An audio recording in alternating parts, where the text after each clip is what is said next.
우선 이런 트윗 글이 있어서 소개해드립니다. 문재인이 박근혜급이라고 생각했지만 박근혜를 능가할 줄은 몰랐을 것이다. 이렇게 얘기를 하면서 경제, 외교, 에너지, 교육, 심지어는 대북 관계까지도 전 분야가 동시 퇴행되었다. 그리고 총체적인 부정부패와 매관매직, 그리고 여론조작, 쇼질까지 촛불 탄핵 결과가 문재인과 친노문이라니 너무 한심하다. 이런 얘기입니다. 그런데 말이죠. 이번 총선에서 양정철이 가장 주안점을 둔 것이 뭔지 아세요? 민주당은 비례연합정당에 참여해서 어떻게 해서든지 대통령의 탄핵을 막아야 한다. 이겁니다. 세상에 어떻게 해서 어떤 정당의 그 싱크탱크가 이런 식으로 대통령 탄핵을 막고자 하는, 그러니까 지지율 조사도 그동안에 다 거짓으로 했다는 것이겠죠. 실질적으로는 지지율이 얼마나 낮길래 이런 것을 걱정을 하고 총선에 임했을까요? 일단은 그게 눈에 띕니다. 그리고 둘째로는 말이죠. 이분들께서 정의를 내세운다고요. 항상 정의, 공정성 이런 걸 내세우면서 뭘 만들어가지고는 돈벌이하고 또 자기 사람, 자기 조직 만들기 이렇게 들어가요. 이 두 가지는 꼭 있습니다. 돈벌이와 자기 사람 만들어내기. 그러면서 불이한 짓도 서슴지 않고 하면서 이걸 또 무마시켜요. 김어준이 나타나서 몇 마디 하는 거 이런 거 다 무마시키는 거죠. 지지율 조사를 해서 그 언론에 뿌리는 거 이런 거 다 무마시키려고 그러는 거죠. 그런데 본질이 어떻게 되고 지금 현 상태는 도대체 지지율 조사기관, 언론방송 장악됐죠. 시민단체랑 그 부역자분들께서 항상 있고 먹고 살기 힘드니까. 그리고 조직적으로는 선관위와 대법원, 그리고 정부 산하 조직력, 그러니까 공기업, 공무원 이런 사람들, 공공노조라든가 이런 조직력을 굉장히 믿거라 하고 있는 겁니다. 그래서 어떻게 해서든지 그 공적인 것을 많이 만들기 위해서 국가 세금을 그쪽으로 쓰려고 그러잖아요. 그런 것도 있죠. 그리고 아무튼 정부 주도에서 뭔가를 하는 것은 이런 조직력 때문에 그래요. 이 사람들이 다 투표자가 될 수 있다고 생각은 하는 거죠. 그렇지만 총선에서 드러난 대로 그렇지가 않았잖아요. 근데 어쨌든 조직력은 그렇고요. 지금 현재 그 정의기억연대, 기억이라는 것으로 바꾼 거예요. 이 사람들이. 그 위안부 문제 해결보다는 재단을 이끌고 나가려고 하는 것이 목적이었다는 거죠. 정의기억연대. 무려 30여 년 동안 그걸 끌고 나와서 한 게 뭡니까? 결국은 이 사람들이 목적하는 바는 일본에게 위안부 문제 해결을 하고 일본 정부에 공식 사과를 해라 이겁니다. 이렇게 심플한 거고, 그렇지만 우리가 그것을 사회 운동화하기 위해서 소녀상도 만들고 이것을 여러 각도로 그 사회 인식이 좋아지도록 그렇게 했다는 것은 플러스 요인이지만 재단이니까 또 돈이 연관되는 거예요. 근데 돈에 대해서 내역을 못 밝히겠다. 윤미향 그렇다. 김어준은 공개 원치 않는 기부자가 많다. 이렇게 헛소리를 하고 있습니다. 사실은 본질은 뭡니까? 이 재단 운영을 투명하게 하고 지금이라도, 그리고 다른 시민단체도 이게 영향을 받는다고 얘기를 하잖아요. 이 분들께서. 그런데 이런 경우는 같이 그 시민단체들도 다 같이 그 각 기관들의 그 세무 관리를 다시 해보는 거죠. 그 플라마이너스도 못합니까? 그거를 다시 회계의 장부를 만들어서 깔끔하게 하는 기회를 만들어야 되는 거지. 이걸 지금 그냥 덮고 간다는 것이 그러면은 또 나중에 또 이런 문제가 생기는 것이죠. 그렇지 않겠어요? 그런데 지금 윤지호 사건도 생각해봐요. 그 결국은 뭐가 됐습니까? 돈 돌려달라 이래가지고 윤지호가 위증으로 논란이 됐고 여기에는 안민석이 가담을 한 거잖아요. 그러니까 이런 것도 도대체 왜 돈들을 이렇게 모아가지고 그걸 어떻게 쓰는지 그 회계 장부가 굉장히 부실하다는 거죠. 그렇지 않아요? 그 사건이 하나만 있는 게 아닌 겁니다. 그리고 노무현 재단에 대해서 제가 언급을 해야 되는데요.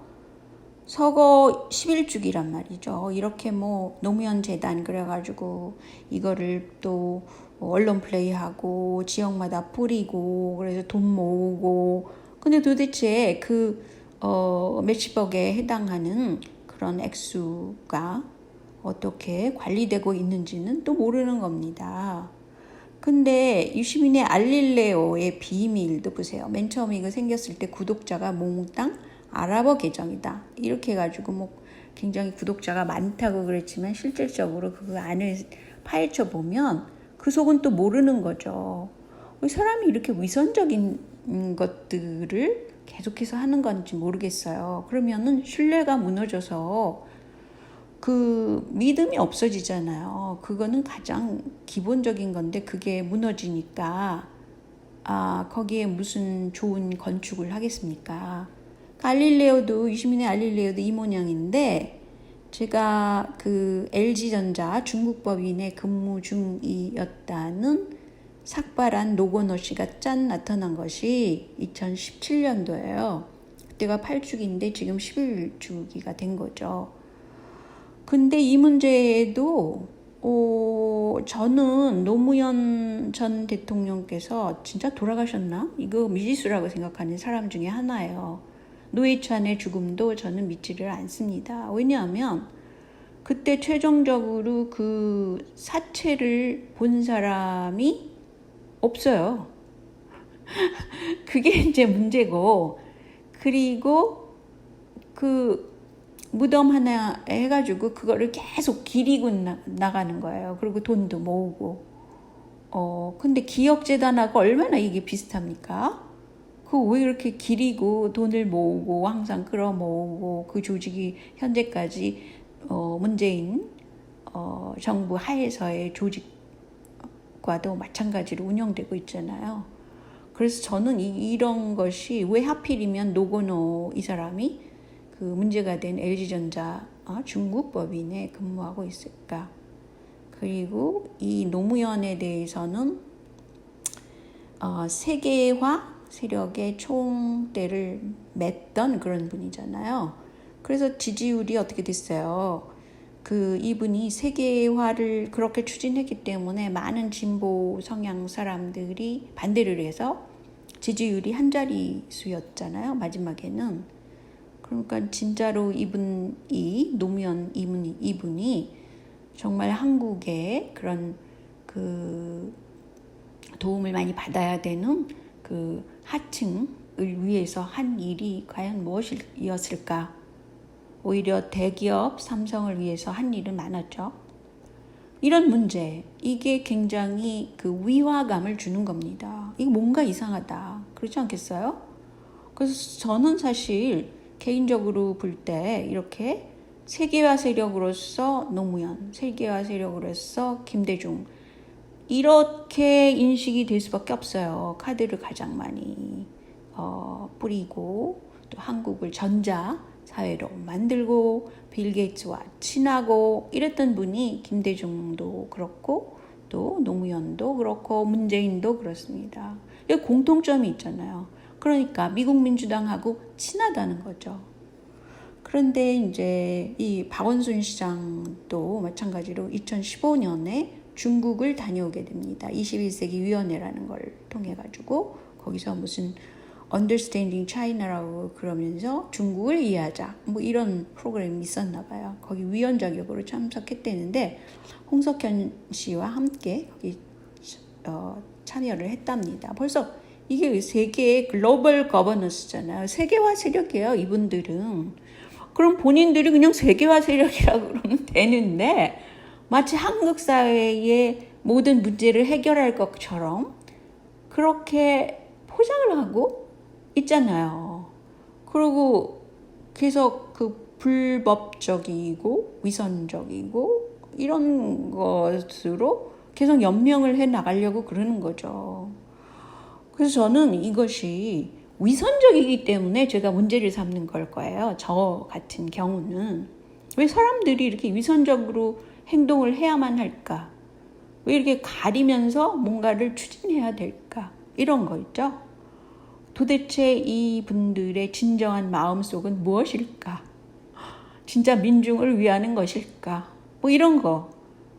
그렇지만 민주당 국회의원들의 재산이 2019년도에는 그 야당 의원보다 재산이 더 많았단 말이죠.